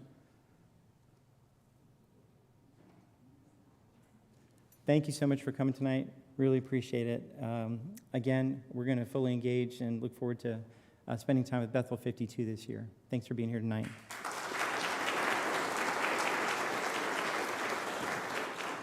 And I think we may have some young ladies from Ashburn Rainbow. Is that possible? Could you please stand? Ah, right there.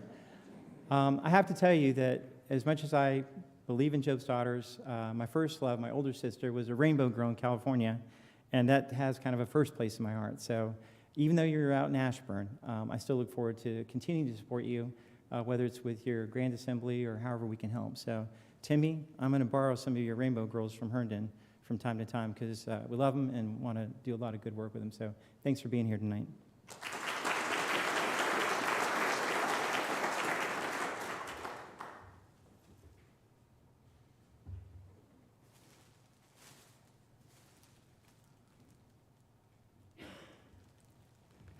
There are two more very important women that are here tonight. Their leadership in Rainbow, both in Herndon and throughout the state, and throughout the world, has been remarkable. Sue Renegal was a past Grand-Worthy advisor from Connecticut. I first met her in the late 80s when Tommy and I were working with DMLA in Charlottesville. She came, no, I'm going to tell the story. She came down here, she took over as leader of Rainbow in Virginia. With her leadership, my mom actually opened up a new assembly over at Quantico. But just an absolute delight to get to know you, and kind of like the guy you hang out with too, Brother Bill. He's a past master of Herndon Lodge. They are together past matron and patron of Herndon Chapter of Eastern Star. But Sue, you're an extraordinary woman, and I'm just so pleased you're able to come tonight. Thank you.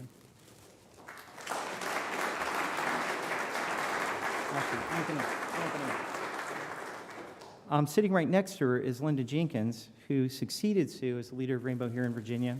And Linda, it's just been such a pleasure to get to know you and see you in Eastern Star Chapter. She's also got a pretty good guy sitting next to her, another past master of Herndon, and together, worthy matron and worthy patron of Herndon Chapter. It's just so much fun when we see the Masonic family working together and playing together and having a great time. Thank you so much for being here tonight, and thank you for all the work that you do.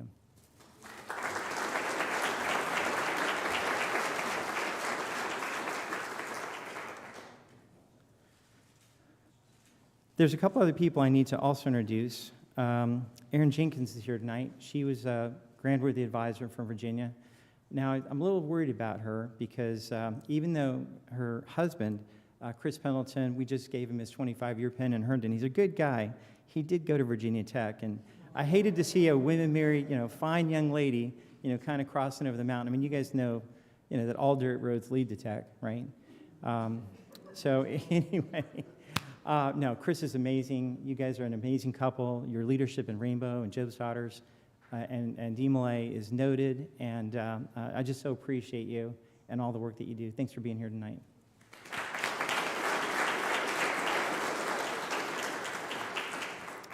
So Matt Samosky was State Master Counselor 5 years after me.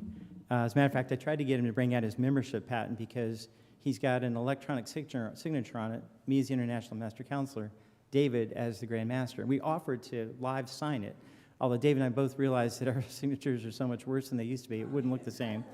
But I had the privilege of knowing Matt when he was State Master Counselor and kind of show him the ropes a little bit. And as a DMLA advisor, noted when he began dating Alicia Lemaszewski, who was Miss Job's daughters at the time. They have married, they have children, they're doing extraordinary work in Job's Daughters, Dean Lane, and now Matt and Grand Lodge. And so, Alicia, I'm just glad that you did not hyphenate your last name, because then it would have been Alicia Lemaszewski Samoski. And I don't think anybody could have done that, but please welcome Alicia tonight.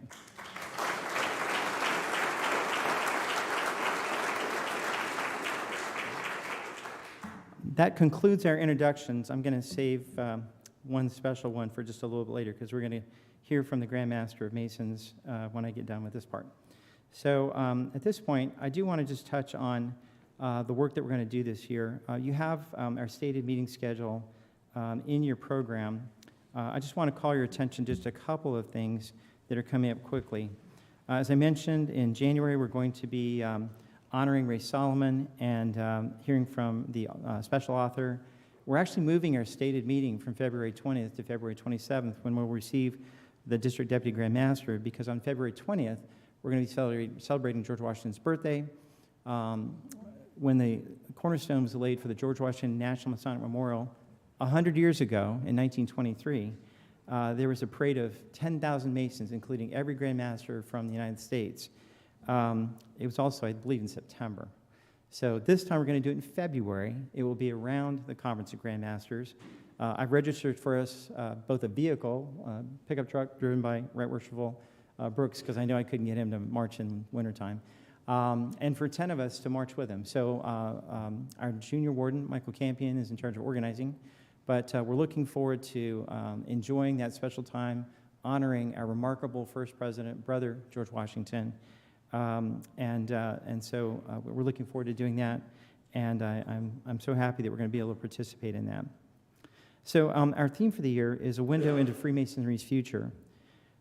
One of the things about looking into the future is you really have to know where you are, and you also have to know from where you came. And so I'm glad that we had Right Worshipful Pobat's presentation tonight, so we can see where we came from. I've been working with about a dozen past masters of Herndon, meeting quarterly over the last year and a half. I want to thank both Brother Vapraskis and Brother Liu for allowing me to form this committee, knowing that we had a lot of extra work that 125th celebration would entail, and to talk about some of the best ideas of the past of Herndon that we could bring forward. And then I began meeting about 6 months ago with our current officers to bring those lessons forward, to get excited, to talk about new things that we could do. And I'm just so pleased that we've got a really full calendar. So over the course of this year, we're going to be hearing from both our Sovereign Grand Inspector General in Virginia, Scottish Rite. We're also going to hear from the Sovereign Grand Commander, the leader of all Scottish Rite Masonry in the lower 35 states. We're going to hear from Brother Tom Varner, who's number 4 in line to become the Grand High Priest of Royal Arch. We're going to hear from Ralph Revel, past Imperial Potentate of the Shrine of North America. And I want their views on the future of Freemasonry, as well as the incredible charitable work that our Masonic organizations do. And then just to round things out, we're going to hear from Brother Matt Samoski, Right Worshipful, our Grand Junior Warden, who won't be talking much about 4 years from now because he's working so hard for the current Grand Master. We'll actually have the Deputy Grand Master in August, and then I offered to let him off the hook. He had agreed to do the meeting, and then we found out about the installation. I said, I know you're busy, you don't have to do both of them, but he was so gracious and said, no, I signed up for September also. So before the year ends, we'll have our Most Worshipful Grand Master coming back to brief us on his year. The scripture that I chose is Joshua 1:1-8. Basically, be strong and courageous. As young Masons, we learn the story of Moses and the crossing of the Red Sea and the setting up of a forerunner of the temple in Jerusalem. Joshua's on the other end of that story as they pass into the Promised Land, across the River Jordan, and begin laying plans to build the temple. And again, the Supreme Architect of the universe continues to encourage him in this new venture of preparing for the land and the building of the temple. Now, our goals for 2023, we've got a huge building campaign going on. And, our brethren 53 years ago were so bold and so brave to identify a building. Of course, St. Timothy's Church had a very small place over on Grace and Eldon Street, and they were looking to expand. So they used the money that we paid them for their building, and they built this facility. And I want to thank Todd Gravetti for playing so nicely for us tonight. Carolyn Ham has been wonderful. Her son, Will Ham, was a state master counselor from Herndon about 15 years ago. But Brian Coleman runs our blood bank, and so we alternate. Thank you, Brian. We do 4 blood banks at our lodge. They do 4 here. If anybody needs help, we swap back and forth. They toured our building on their 50th anniversary of moving, so they could kind of see where they came from. And we have a very warm relationship with them. So, however, our building needs a lot of work. And so we've raised over $100,000 so far. And I have to say, the first donation came in from Herndon Eastern Star Chapter number 55. Thank you very much. But so far, only 13 Masons have contributed. So it's nice that we've raised $100,000, but we need the other 180-some to also chip in a little bit. And some things are already coming in under budget, so we're actually being able to bring those numbers down. But we're also going to do 2 special things in addition to really getting our building ready for the next 25 years. It seems like a lot of things went wrong at once: the roof, the gutters, the siding, the parking lot. David Harrison has been doing amazing work. I think he'd do better work if Phil would stop bothering him, but great thanks to both Phil Brooks and David Harrison for all the work they're doing. The kitchen looks fantastic. Turns out we got a break. We thought we had an underground spring. We had an architect and a civil engineer down, but it turns out that we just had a hole in the foundation wall, and we got that fixed up. We've repointed the foundation. Very dry in our basement now, and that's a good thing. But we have a lot of work to do, and I'd like to accomplish it as quickly as possible. In addition to fixing up our building for the next 25 years, we also want to raise a scholarship fund. Had the honor of writing up a Grandmaster's Citizen of the Year, a Community Builder Award for Right Worshipful Corrado's second term as master, and we went in front of the Herndon High School band, about 500 people, parents, kids, and we were able to present that award to a very special woman who's now joined us on our foundation board. I like to do that every year, and so the scholarship fund is already going. These medallions here are on sale for a mere $20. The cost was already donated to our foundation, and so as a result, if you need to, it's $20. You can take that off your taxes. Check with your tax advisor, of course. But we're going to try to raise $100,000 in scholarship funds so we can start giving $2,000, $3,000, $4,000, $5,000. You know, if we want to invest in our youth, we need to be serious about it. And I can think of no better, as expensive as colleges these days, to be giving out a couple scholarships every year to Herndon High or the surrounding area. The second special activity we're going to do is to build a monument to USS Herndon. Now, one of my dean ladies knows, what's the middle name of Sir William Herndon? William L. Herndon? Lewis. There you go. You were listening 3 years ago when we did that program. Way to go, Sean. You may know that William Lewis Herndon heroically battled a hurricane off the coast of Georgia for 3 days, managed to evacuate all the women and all the children, but sadly he and his crew perished in that effort. So as Brother Pobat mentioned, the Herndon Memorial at the USS Herndon at the United States Naval Academy is the last task that they need to perform in order to graduate out of their plebe year. So we would like to recognize, when we did the historical research with Margaret Jamborski, it turns out that almost 10% of that crew either were Masons or became Masons. And we have their names, we have their home lodges. And so I hope that, I don't know if we can get it done this year, sir. We'd love to have the Grand Master at some point, the Herndon Band, everyone come down and dedicate that monument. But looking forward to doing that. So, you know, we've already got 4 blood banks scheduled. We have 4 food drives scheduled. We have 4 events picking up trash on the Washington Old Dominion Trail from Gray Street out to Crestwood. We're going to have a great year. We've got a lot of exciting activities that will be a lot of fun. And so I'm really looking forward to doing that. So with that, again, I want to thank you all for coming tonight. I'm going to turn this over to the Most Worshipful Grand Master of Masons in Virginia. Sir, you've honored us by being here. And you would honor us if you would give closing remarks for us.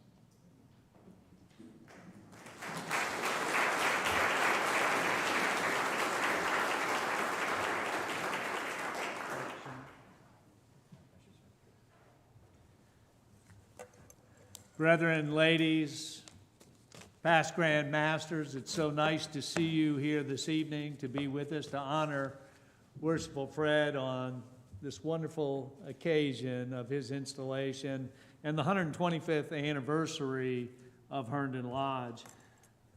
You know, I thought what I would share with you this evening is, right as I was pulling up, I noticed Fred was running late, and I don't know if you saw it or not, but he had his window down, and he was searching around for a parking space, and he was supposed to have one saved right out front, and he said, oh, man, I'm late, I got all this stuff, I got to park. Lord, please help me find a parking space. I promise I will tithe next year to St. Timothy's if you find a parking space. Just that minute, he rounded the corner and a space right down front opened up, and I heard him say, never mind, God, I found one myself. If you said it, it must be true. Oh, well. So this is a coveted spot to stand in front of you right before you want to get to an hors d'oeuvre, and I understand the bathrooms are locked. That's correct? Right, Worsful, nice talk and nice brief on the history of Herndon Lodge. Well done. Thank you so much. It's nice to see so many of the leaders, past masters and leaders of Herndon Lodge here this evening to celebrate with you your installation, as well as celebrate 125 years. You know, so quite often we have to ask ourselves three questions. Where are we? Where do we want to go? And how are we going to get there? So that's kind of where we are in Freemasonry today.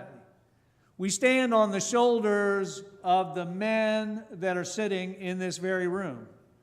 They helped us acquire that lodge building. They helped us keep it. They helped us renovate it. So where are we? What are the brothers going to do from this point forward? Where do you want to go? Where do you want to see Herndon Lodge in the future? When you celebrate the next 125, what do you want the brethren at that meeting to say about you? What is your legacy going to be?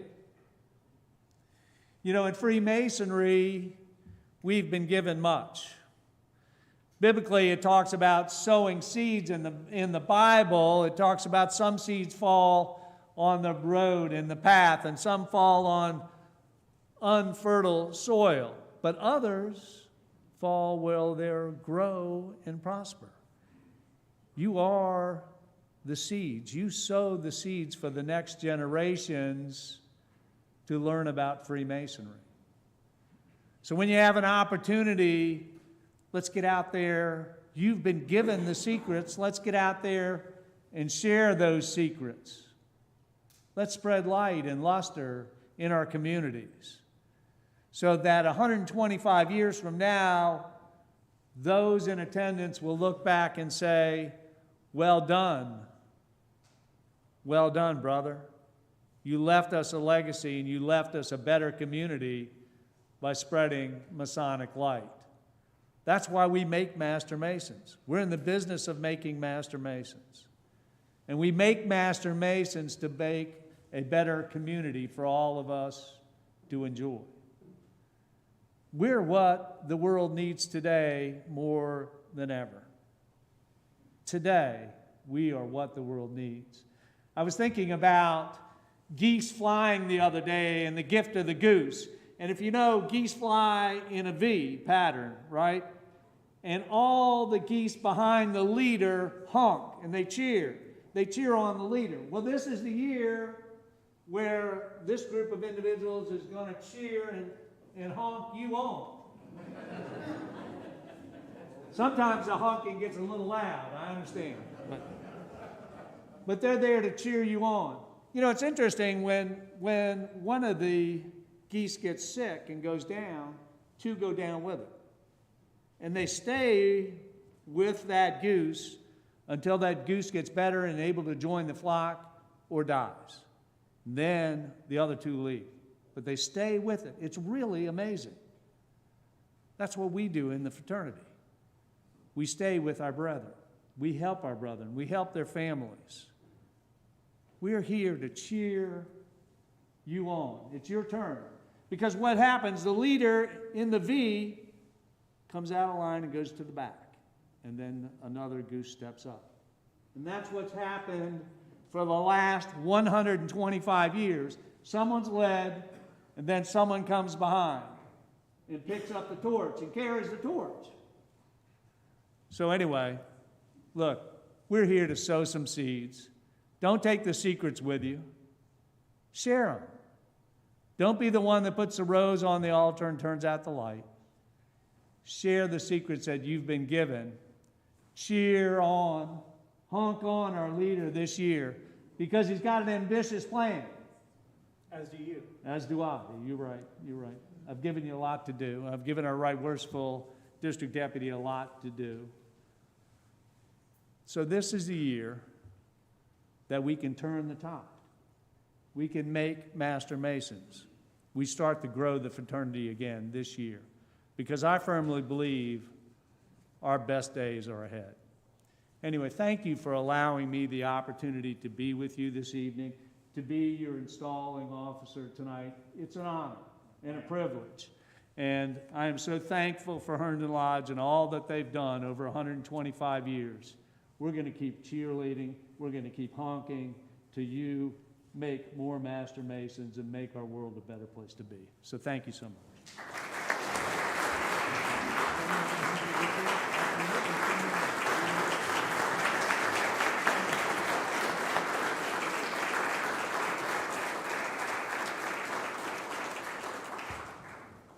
Following the benediction, go ahead and be seated, please.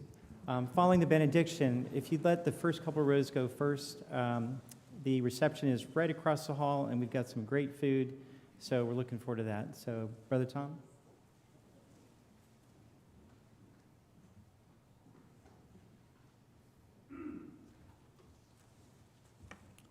Let us pray.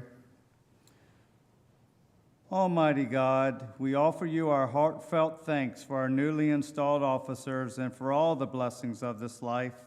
We affectionately remember at this time of year all the past leaders of this lodge, and especially those whom death has taken from us and who have been committed to your loving care. The Lord bless us and keep us. The Lord make his face to shine upon us and be gracious unto us. The Lord lift up his countenance upon us and give us peace, both now and evermore. Amen. Amen.